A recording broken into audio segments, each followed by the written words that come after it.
Je suis présentement avec Amélie Deschamps qui vient nous présenter un reportage sur la Coupe cette année.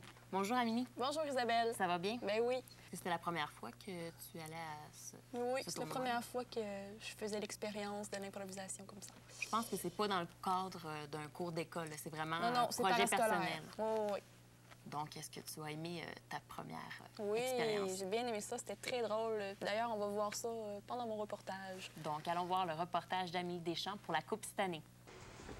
Alors, je suis présentement en compagnie de Vincent Dargy, le numéro 15 de l'équipe Les Chanoines de Lionel Group. Oui. Donc, tu as le droit, tu laisses aller ta folie. Oui, ben un peu comme là. Ouais? Oui, parce que je pourrais décider, mettons, de faire ça, là. Salut!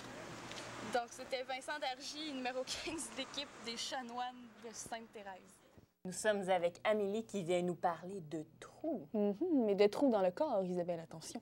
ce qu'on appelle communément body piercing. Oh oui. Te rappelles-tu, Isabelle, il y a environ 10 ans de cela, les gens à la maison aussi, on voyait des gens dans la rue avec le nez percé, des oreilles percées chez les hommes, puis on trouvait donc qu'ils avaient l'air méchants. Ces gens-là, c'était des punks, des déchets de la société.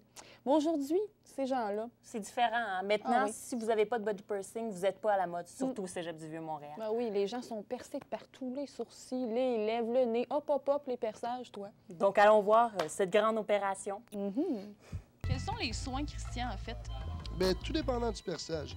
Si on parle d'un perçage de sourcils, comme qu'est-ce que je suis en train de te changer, Est-ce que vous connaissez les sushis? C'est ce que nous allons parler maintenant avec Amélie Deschamps de ce nouvel art culinaire très à la mode.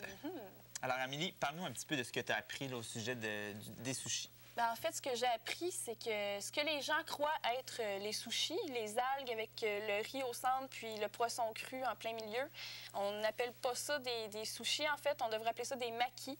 Puis aussi, ben, en fait, il y a différentes sortes de mets là, reliés à ça. Il y a les sashimi, il y a les sushis en tant que tels. Parfait. OK, pour les Japonais, la qualité de la nourriture est vraiment importante. Donc, c'est pour ça que, justement, le poisson doit être excessivement frais pour faire ces... Oui, puis aussi, ils accordent une très grande importance à l'esthétisme et à la beauté de ce qu'ils mangent. C'est quasiment aussi important que le goût de l'aliment. Parfait. Donc, à Montréal, justement, on peut voir une prolifération des bars à sushis un peu partout en région, même en supermarché. Alors, je pense que ça peut être intéressant d'aller voir comment sont fabriqués les sushis. Toi, Mine, tu es originaire de où? Je suis vietnamien. Vietnamien? OK. Vietnam, vous faites des sushis aussi, vous? Oui, bien sûr. Oui, mais c'est pas... Est-ce que c'est les mêmes sortes qu'au Japon? Non, c'est vraiment différent. Chose à ne pas faire. Croquer dans un maki. Il faut se le mettre en entier dans la bouche. Voici mon expérience personnelle avec le maki californien. Ben là, excusez, Monsieur Cadieux, parce que le chapitre 2, moi, j'ai comme eu un petit peu de misère à le comprendre. Mais j'aimerais ça peut-être juste qu'on passe par-dessus, là, faire un bref résumé, s'il vous plaît. Petite conne.